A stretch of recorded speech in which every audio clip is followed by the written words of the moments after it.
In previous lessons, I've demonstrated two other ways to share HTML output from N5 with others, but I've saved the best for last. Tiiny Host is a fantastic low-cost service that takes the headache out of sharing wireframes and other websites in progress with stakeholders. Tiiny Host is all about removing friction from sharing web projects with others. They make it extremely simple to create a folder, put the files in that folder, and share a URL to the content. It's specifically designed for temporary, work-in-progress websites and sharing those sites with others for review. Here's how it works. First, you create a zip file of your N5 output. Then visit tiiny.host with a browser and log in.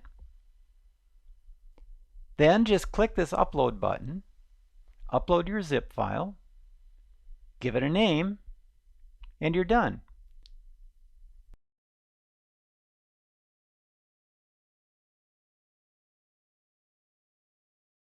This is the URL that you'll share with your stakeholders.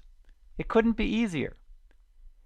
If you need to update the site later, just come in here, click Update, and then upload a new zip file.